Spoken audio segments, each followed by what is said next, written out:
Selamat datang di Pojok Santai. Sebelum Anda mendengarkan audiobook ini, kami menginformasikan bahwa channel ini adalah review audio dari buku yang ada di Indonesia. Untuk membaca keseluruhan buku ini, kami menyarankan membeli buku aslinya di toko buku kesayangan Anda, baik offline maupun online. Keberadaan channel ini dimaksudkan untuk membantu Anda mendapatkan pengetahuan dari buku-buku kesayangan Anda. Jangan lupa untuk subscribe, like, dan komen. Selamat datang di Pojok Santai, channel khusus yang membahas komik dan novel dengan cara asik. Betapa hancurnya hati Wiro Sableng alias pendekar Kapak Maut Naga Geni 212 mendapati gadis yang disukainya ternyata disukai juga oleh Panji Kenanga. Apa yang akan dilakukan Wiro selanjutnya? Yuk langsung saja disimak video berikut ini.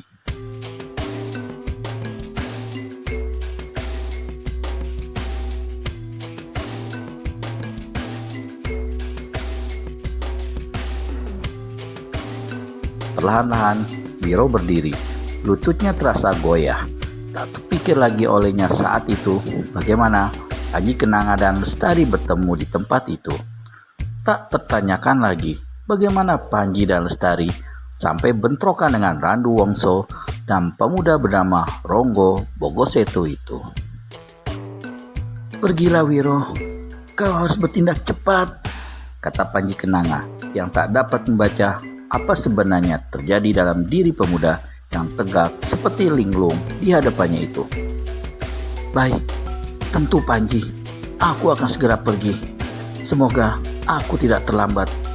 Kau terpaksa aku tinggalkan di sini. Hati-hatilah." Semua kata-kata itu diucapkan Wiro dengan perasaan bergalau. Dia ingin menyelamatkan Lestari. Bukan karena permintaan yang disampaikan Panji Kenanga, tetapi karena dia pun ingin melihat gadis itu selamat. Karena dia pun mencintai Lestari. Tetapi Panji Kenanga pun mencintai gadis itu. Bagaimana kalau kemudian dia pun mengetahui bahwa Lestari mencintai Panji?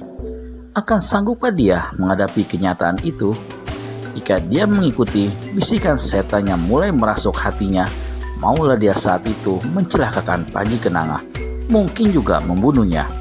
Namun sebagai seorang pendekar berjiwa besar, pantaskah hal itu dilakukannya? Kalaupun dia berhasil mendapatkan Lestari, lalu kemudian mengetahui bahwa gadis itu tidak mencintainya, apakah jadinya kelak kehidupan mereka? "Wiro, kau melamun?" seru Panji Kenanga yang sudah tidak sabaran. Tidak, aku akan segera pergi Panji," sahut Wiro. Lalu segera ditinggalkannya tempat itu, lari secepat yang bisa dilakukannya menuju Jember. Seperti yang dikatakan Panji Kenanga, memang tidak sukar bagi Wiro Sableng untuk mencari gedung kendi akan Ronggo Bogoseto. Sekali bertanya saja dengan mudah dia menemukan gedung itu. Terletak tak berapa jauh dari pusat keramaian kota. Bagian depan rumah besar yang berhalaman luas ini dibatasi dengan pagar besi berwarna hitam. Seluruh halaman ditumbuhi rumputan aneka ragam bunga. Di sebelah tengah terlihat sebuah kolam dengan hiasan patung perempuan setengah telanjang memegang 2 ekor burung merpati.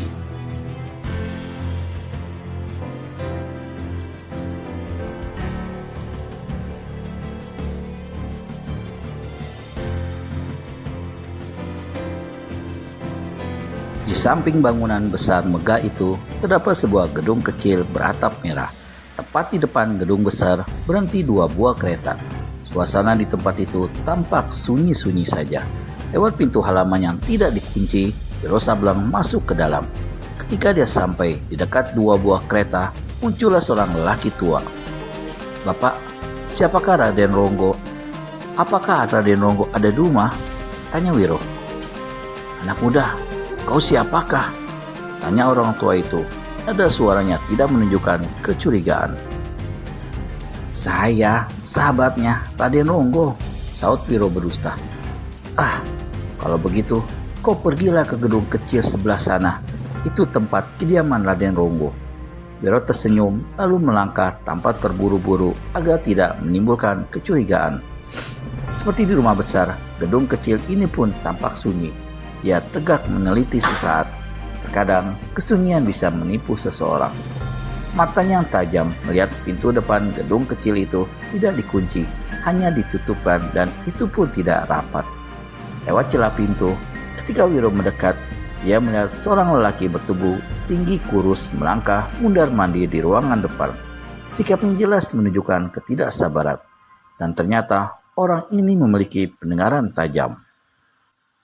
Begitu Wiro sampai di langkan gedung, dia memburu ke pintu dan keluar seraya membetak. "Siapa kau?"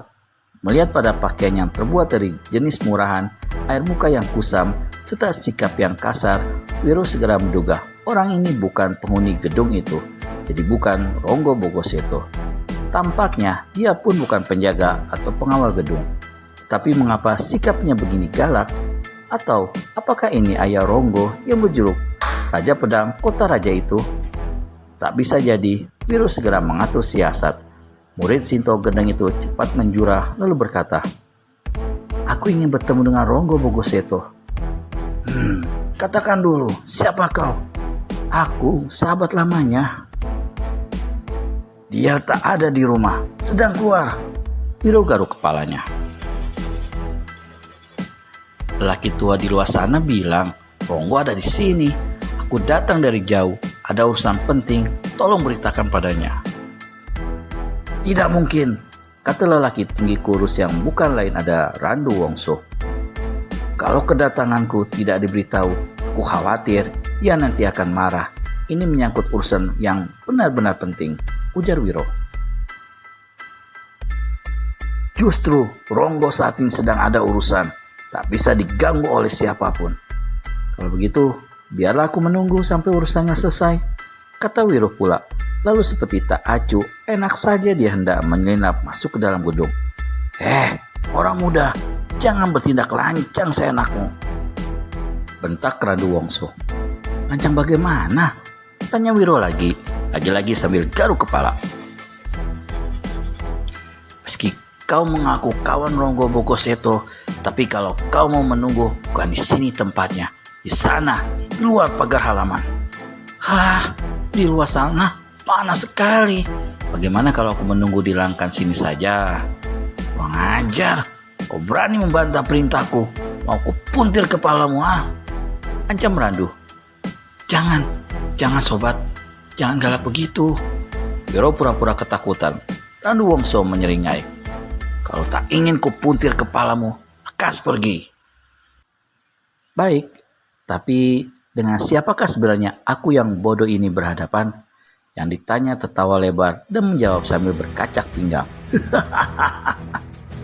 "Apa kau tak pernah mendengar nama Randu Wongso, tokoh silat kelas 1 yang ditakuti di 8 penjuru Jawa Timur?" Inilah dia keparat yang ku cari-cari," kata Wiro dalam hati. Tubuhnya bergetar.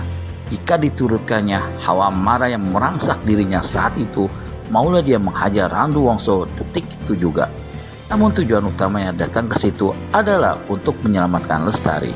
Dan kini dia yakin gadis itu pasti berada di gedung kecil itu, berada dalam sekapan Ronggo Bogoseto di bawah pengawalan si keparat ini. "Aduh, tak kusangka hari ini aku dapat berhadapan dengan tokoh yang sangat terkenal ini. Harap maafkan aku kalau aku tadi berlaku kurang hormat," kata Wiro lalu menjura sampai beberapa kali. Padahal dalam hati dia menyumpah setengah mati. "Nah, kalau sudah tahu siapa aku, lekas minggat, tunggu di luar pagar sana." Baik, kata Wiro. Sekali lagi dia menjura, tetapi gerakannya kali ini bukan gerakan menghormat sembarangan. Sambil merunduk, tangan kanannya menyusup ke depan dengan 2 jari terpentang lurus. Randu Wongso tak sempat keluarkan seruan. Urat besar di pangkal lehernya sebelah kanan telah ditotok pemuda yang mengaku sahabat Ronggo Bogoseto itu. Kontan detik itu juga, Randu Wongso tak dapat bergerak lagi, juga tak bisa bersuara. Kedua matanya membeliak. Bagaimana selanjutnya? Upaya Wiro Sableng alias pendekar Kapak Maut Naga Geni 212 mencari Lestari di kediaman Ronggo Bogoseto.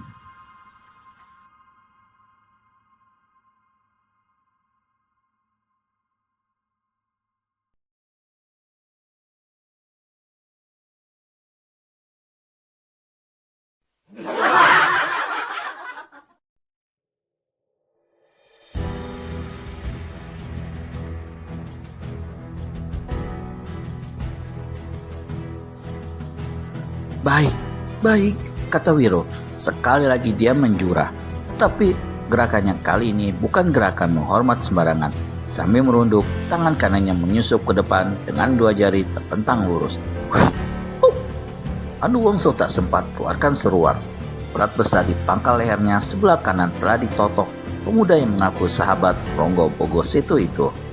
Kontan detik itu juga, Anduwongso tak dapat bergerak lagi, juga tak bisa bersuara. 2 matanya membeliak. Seumur hidupnya, baru hari itu dia bisa dibokong orang secara berhadap-hadapan. 1000 caci maki kutuk serapa menggeru-geru dalam dada lelaki ini, sambil tersenyum dan tepuk-tepuk pipi Anduwongso. Pendekar 212 Wiro Sableng berkata, "Monyet jangkung, sebetulnya ingin sekali aku mematahkan lehermu saat ini. Kejahatanmu sudah lewat takaran, kebejatanmu sudah selangit tembus. Tapi biar ku berikan kesempatan beberapa saat lagi bagimu untuk bernapas." Dengan ujung jari tangan kanan yang dialiri tenaga dalam tinggi serta hawa amat panas, Wiro menggulat 3 buah angka di kening Anduwongso. 212. Lelaki ini merasa seperti ditore dengan besi panas. Kalau saja dia tidak ditotok saat itu, pastilah dia akan mengeluarkan jerit kesakitan luar biasa. Dalam hatinya dia bersumpah, "Mudah haram jadah, kelak kau bakal ku cincang lalu ku bakar." "Randu, sekarang kau yang harus menunggu di luar pagar sana."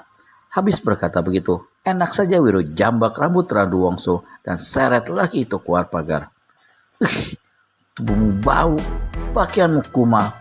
Kau layak berada di sini," ujar Wiro, lalu melepaskan Anduwongso ke tepi jalan yang panas dan berdebu. Kemudian dia segera masuk ke dalam gedung kecil kembali.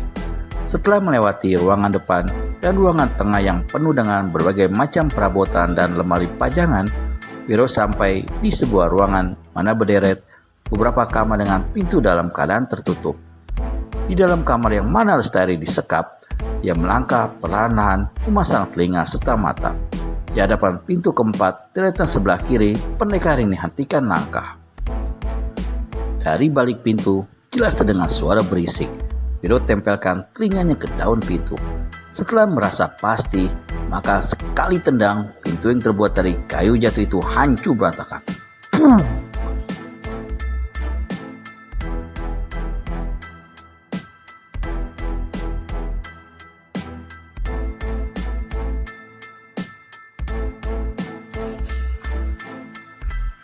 Secepat kilat, Wiro melompat masuk ke dalam kamar.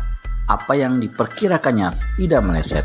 Di atas sebuah tempat tidur besar berkelambu biru muda, spray putih serta penuh keharuman, tampak seorang pemuda bermuka pucat yang tangan kanannya dibalut dan hanya mengenakan celana dalam, tengah menggeluti sesosok tubuh perempuan yang saat itu berada dalam keadaan tak berdaya dan tidak mengenakan pakaian atau penutup apapun.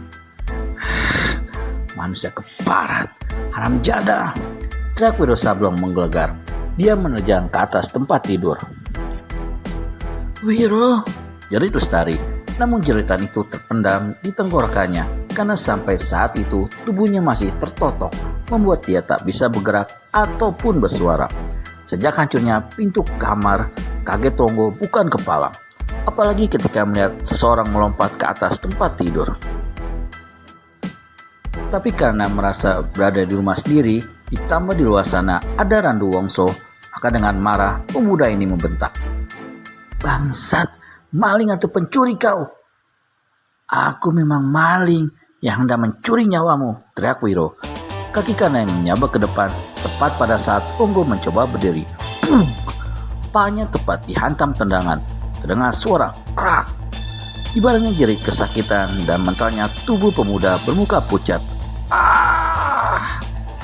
Itu, seperti diketahui, Ronggo Bogoseto meski memiliki ilmu pedang yang tangguh, namun tidak mempunyai dasar ilmu silat yang bisa diandalkan.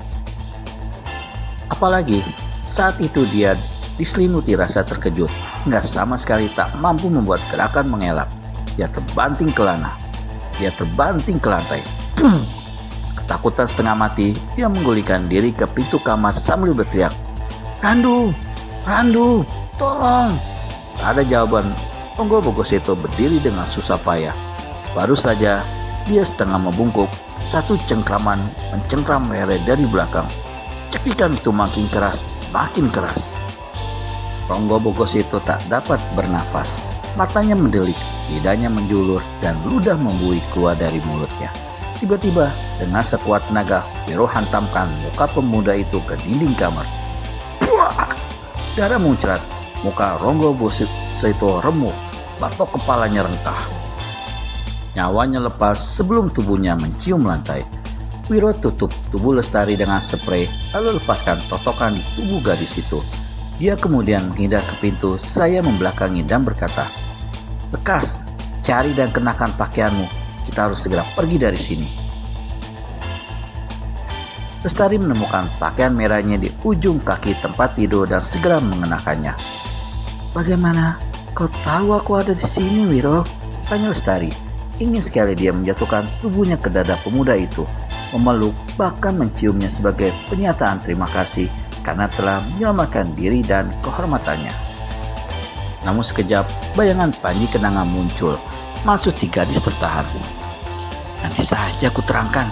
Kita harus pergi. Mari, saut Wiro, lalu mendahului menuju keluar. Di luar pagar, di tepi jalan, tampak beberapa orang mengerumuni Randu Wongso yang terkapar di tanah. Orang ini gagu dan lumpuh, seseorang berkata. Lelaki di sampingnya menyahuti. Kurasa dia bukan lumpuh, tapi ditotok. Kau tak salah, dia kawannya Ronggo. Kalau begitu, beritahu pada pemuda itu apa yang terjadi, kata yang lain. Baru saja mereka ramai-ramai bicara, begitu sesosok bayangan putih dan merah berkelebat. 4 orang terpelanting. Ada yang berseru kaget. Ketika memandang ke depan, mereka lihat sosok tubuh Randu Wongso telah dibawa lari oleh seorang lelaki berpakaian putih. Di belakangnya mengikuti seorang perempuan berpakaian merah. Wiro Sableng membawa Randu Wongso ke candi tua, tempat kediamannya, di mana sosok tubuh Warsi masih terkapar tak bernyawa akibat bunuh diri karena tak sanggup hidup menanggung malu setelah diperkosa oleh manusia bejat itu. Wiro, aku ingin membunuh keparat ini sekarang juga.